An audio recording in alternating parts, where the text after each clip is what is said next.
What's up, everybody? So day 2 of this kitchen remodel that I'm going to be sharing the entire process start to finish, from the demo to the electrical rough-in, cabinet assembly, cabinet installation, some trim work, painting, all the above, some patches. But today we're going to be doing an electrical rough-in. And if you look around, I've got this long light in the center. I've got 2 can lights that are now going to be in the way of my cabinets because of my 3-piece crown.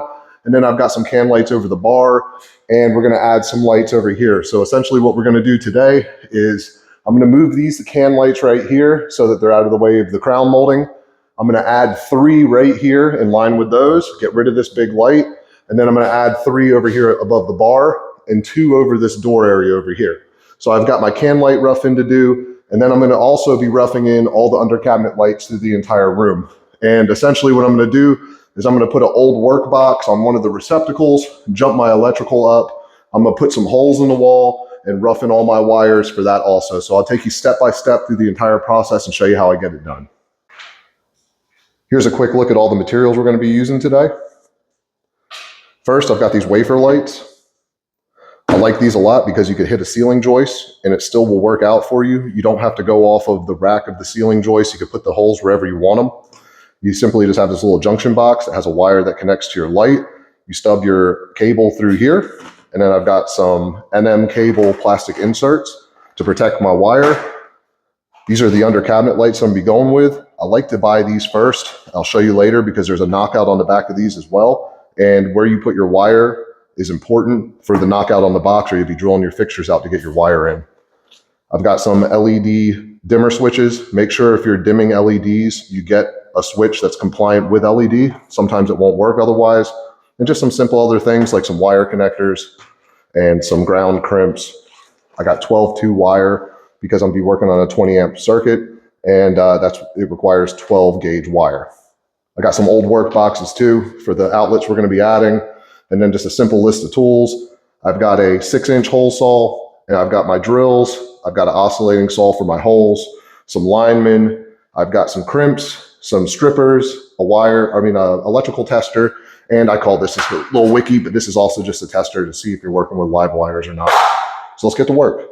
All right, first, let's go ahead and start with our under cabinet lights. The very first thing that I'm gonna do is I'm gonna measure up to the height of the first cabinet that's gonna go in. So my height of my finished cabinet is 54 inches, but I don't have my tile in yet. And between the underlayment and the tile, I'm gonna end up with at least a 1/2 inch extra. So I'm gonna make a second line a 1/2 inch higher, anticipating the height of my tile. Now I've got a laser set up. Go ahead and turn it on. Make sure that the height of the laser is where I want it. So I'm gonna put it at that 54.5 mark.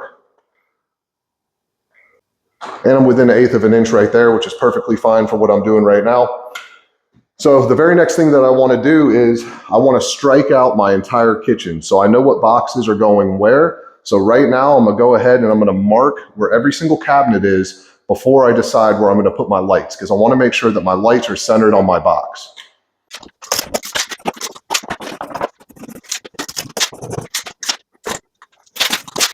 The first thing I recommend that you do before you go striking any more lines for where you want your wires stubbed out is you need to get your fixture, because every fixture is a little different, and you need to look on the back of it and see where your rough-in wire is going to go into it. This one has 3 options. It's got knockouts on the side, and it's got a knockout on the center. The knockout on the center has the plate that could be removed, and it'll be a little bit easier to work with when I'm roughing it in and wiring it up. So I'm going to go off of this center mark, and I would just recommend double checking your fixture. So I have 18-inch fixtures, and I can see that the knockout falls dead center at 9 inches. Now I can go through the entire wall, mark my centers, and drill my holes. At this point, we have found the center of all of our boxes and know exactly where we want our wires stubbed out for the rough-in. But I want to do one more thing before we start, and I want to double check and make sure that none of those marks are landing on a stud. I can see this one right here is close to the receptacle, so it could very well be hitting a stud. And it appears that it's just left of the stud, but I'm gonna go ahead and I'm gonna make some marks so I know where that stud is. And if I have to, I will slightly cheat that wire out of center. Looks like I can move over just about a 1/2 inch. and I'll be clear of this stud and I won't have to worry about where I put my initial hole. Now that we figured that out, we can go ahead. I've just got a little paddle bit and drill all our holes where we want our wires to stub out. I like to drill my holes first because my thought process is it'll land exactly where I want it when I stub my wire through the drywall patch. I'm going to reuse the drywall that I cut out so I could have it exactly where I want it. And the laser line is already at the cabinet height, so I know I have to drill just above that line to be inside of my box. And I'm also using a slightly larger bit than the thickness of the wire, so I have a little bit of play.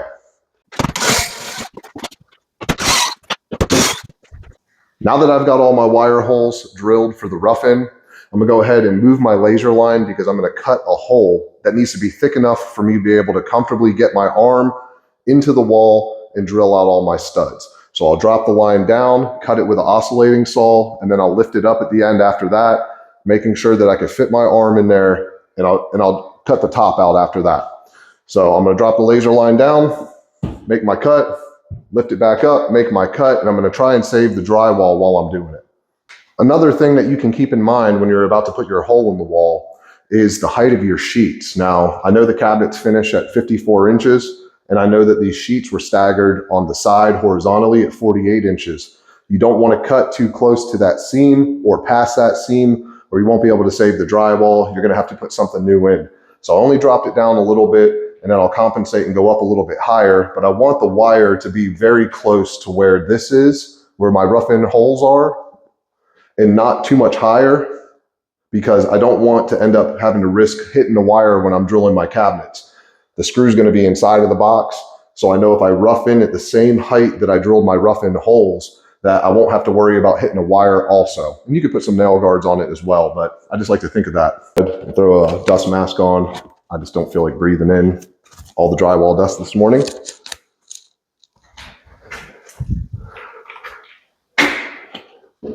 Another thing to keep in mind, I know that my stud's right here because I marked it out, and I'm not putting a light to the right, so I can just cut the center of this stud in this situation and know that I'm going to be splitting a stud when I go to put my drywall patch back in. So I've made my first cut all the way across evenly with that line. And now I'm getting to the adjacent wall, and I want to think about my switch placement. I personally want my switch in my two gang right here, because my thought process is it is the end of the cabinet. It's the first place that you walk into when you get into the kitchen. So I can get my switch right here, stub it up, and then I'll just daisy chain and bridge all the way across to the very last fixture. So I'm gonna go ahead and cut this hole now over here, and I'm gonna find the closest stud that's right past the switch. I know there's a stud here, so I'm probably gonna have to cut all the way to the edge, and that's where I'm gonna end my cut, and that'll allow me to go ahead and rough in my switch. Looks like I got lucky so far. And I've got my entire piece out without damaging it. All my rough-in holes are in it. And now I could simply do all the electrical roughing that I have to do, and I already have my patch.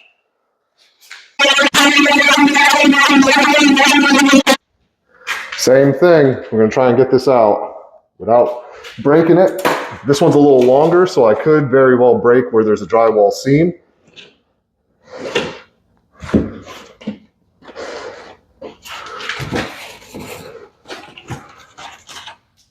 I'm just gonna carefully set that straight on the ground. I didn't break it at all.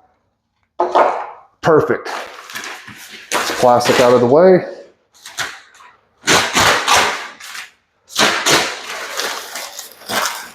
That was a successful hole. Doesn't always happen that way where you don't hit a screw anywhere.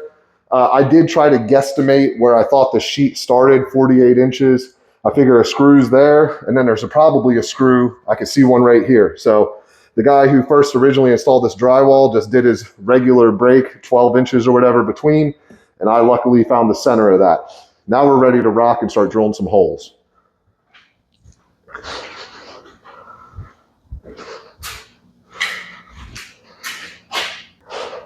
Before I drill my holes through my studs, I'm going to do a couple things. First thing, I'm going to tear the insulation and just move it out of my way so it doesn't get caught in a drill bit and exposes anything in the wall. Like I have a 240 line right here, it looks like, for my range. We want to make sure that we don't hit this when we're drilling, so we want to expose anything that the insulation might be hiding. Some people are more susceptible to this fiberglass than others. If you want to throw on some gloves, it wouldn't hurt. It doesn't really bother me, but it wouldn't hurt to throw on some gloves. And ultimately, if you're working with insulation, just wash your hands before you touch your face, or like wipe any sweat off, because that is a sure way to get that fiberglass under your skin and be uncomfortable.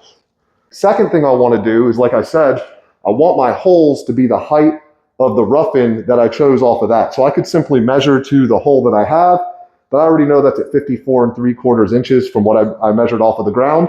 So I'm gonna go ahead and make a line on the stud that I can see, and then adjust my laser to that line, and then I'll know exactly where I need to drill all my holes. The reason that I like to do this is because now my line for my rough-in will be the exact same height as the stub out, and I like that because I know I'm screwing inside my cabinet, and I want to avoid risking hitting any wires or hitting any strike plates that I might put in here to protect the wires.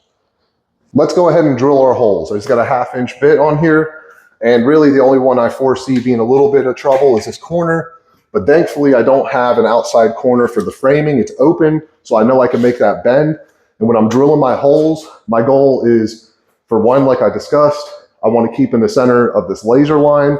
And for two, we want to avoid these cables. And we also want to be as close to the center of the stud as we possibly can when drilling our holes.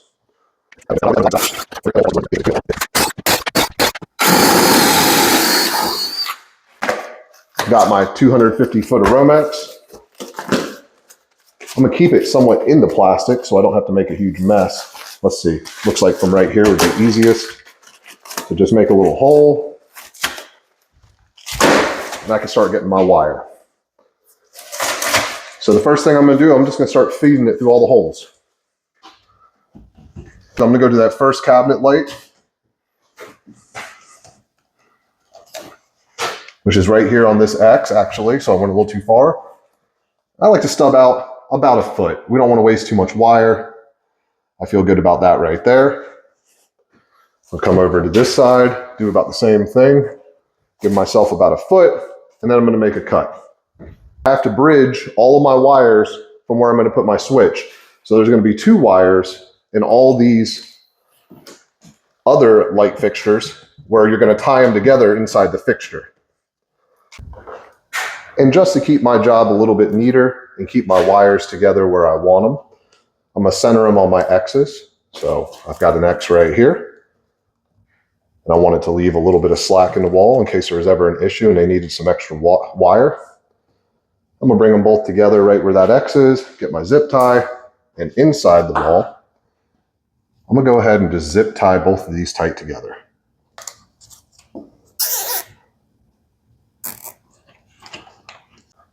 A little cleaner, holds them together where they're supposed to be, so there's no confusion, there's no struggle feeding them in through your drywall. Only takes an extra minute. And we can go ahead and just pull our insulation back down.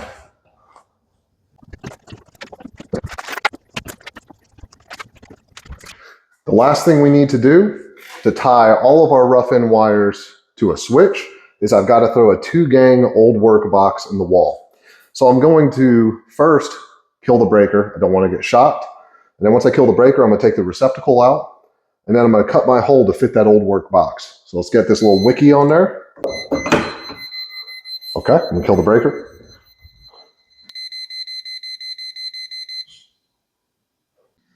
We're clear. Let's go ahead and take this receptacle out. I still like to handle everything like it's live, so my recommendation would be just don't touch any of the hot wires, obviously. I'm gonna go ahead, and this outlet's going in the trash anyway, so I'm just gonna entirely disconnect it. Get both those hot wires away. And I'm gonna go ahead and cut them and cap them right now. So this is the box that I'm gonna be using. This is called an old work box. It has a couple little ears that when you tighten these screws, it grabs the back of the drywall. So I gotta get this box out the wall, but it's kinda in my way right now. So I'm just gonna mark the width of this box. And you wanna make sure that you mark the width of the back, but not of the ears, because these ears are meant to catch the drywall. And that's the only way that it's going to hold tight to the wall. So the height is really important on this. It looks like their hole was already good. So I'm going to go ahead and just mark that over. Now all I got to do is cut that out. Now I can see where it's attached. There's a little nail holding it on both of them. So I'm going to have to pry that off. Let's see if I can get it with my lineman.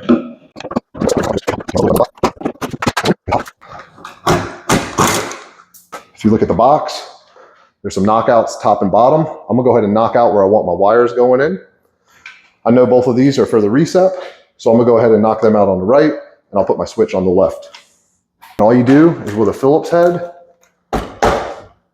you'll tighten these up, just don't go crazy. I can feel it grabbed and pulled.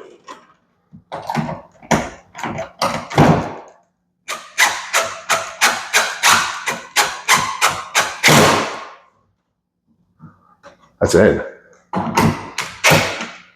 Give it just one more little click. You can strip those, so don't overcrank. Nice and tight.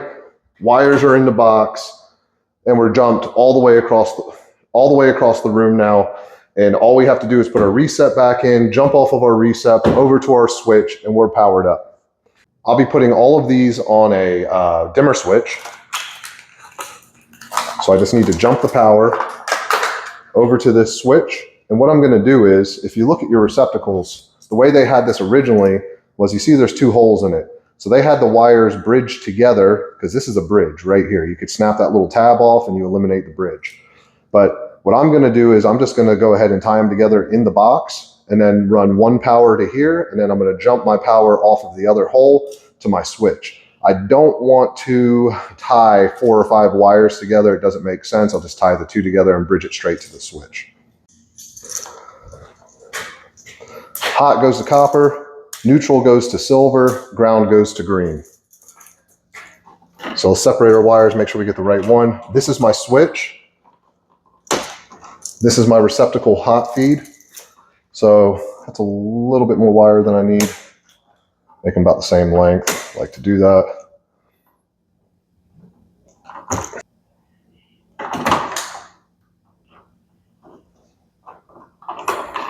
And then our ground.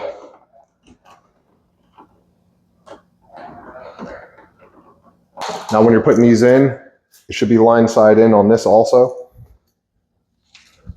So I'm going to flip over my hot wire so that when I tighten it, it's pulling it into the receptacle. So I like to get my crimps and just pinch it so that it's tight around the connection.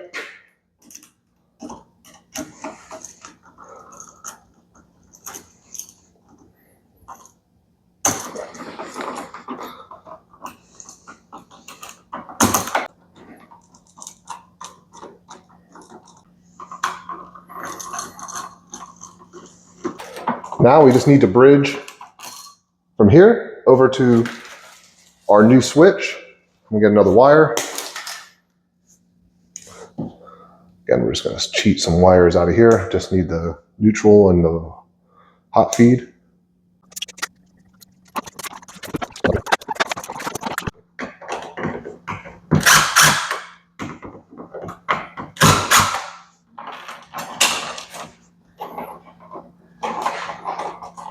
And now we just tie all these together in the switch.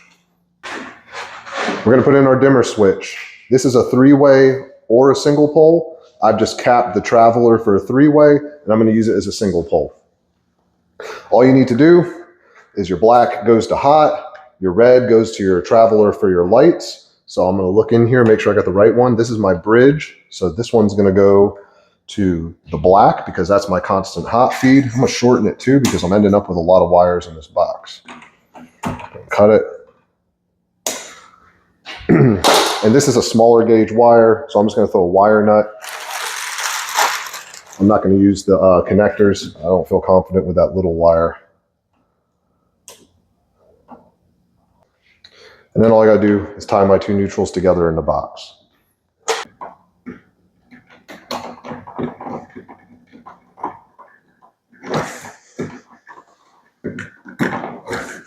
last but not least, I'm gonna ground my switch. Even though all my grounds are put together, I'm gonna go ahead and ground the switch also.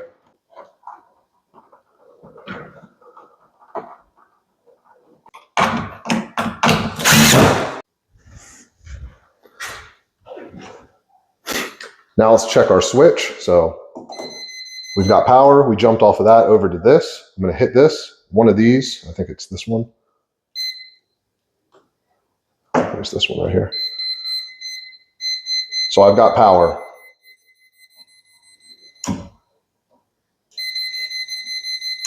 We're wired up, it's all roughed in. Okay, we're at the final part of our rough in for the under cabinet lights. I'm about to throw my patch back in the wall, my drywall patch. I'm just gonna mark the center of all my studs.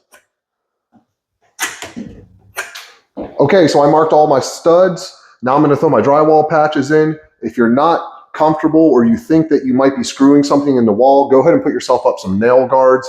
I strategically placed my wires when I put them in. They're in the center of the stud. They're also above where I'm gonna be screwing with an 1¼ inch screw.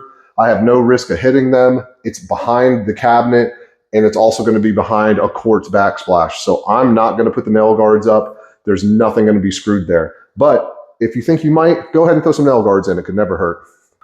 Lined up. I got one more to put in.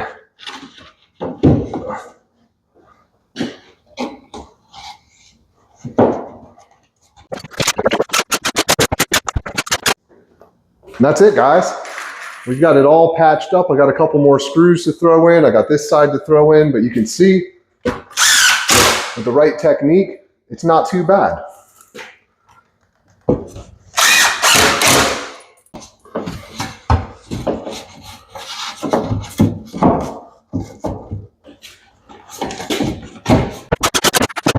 Bada bing, bada boom. All in. Give you guys a close up. This is the most error-proof way to do this. I went ahead and lined up everything perfectly. All the wires are going to fall perfectly in each cabinet, dead center. I was able to reuse the drywall, get this in relatively quickly. And now I'm going to go ahead and throw in all these can lights after I eat some lunch. All the can lights are in. So we centered this one on the doorway and then just centered them on the room in here. I eliminated one that was going to go over here because the refrigerator is going to come out. It's in a full enclosure. So we eliminated that and then just centered the others on the bar over here. So I hope you guys enjoyed the video. Like and subscribe for more. This is part 2 of a 2-week series where I'm going to go through the entire remodel process, start to finish, on this kitchen. Hope you guys enjoyed it.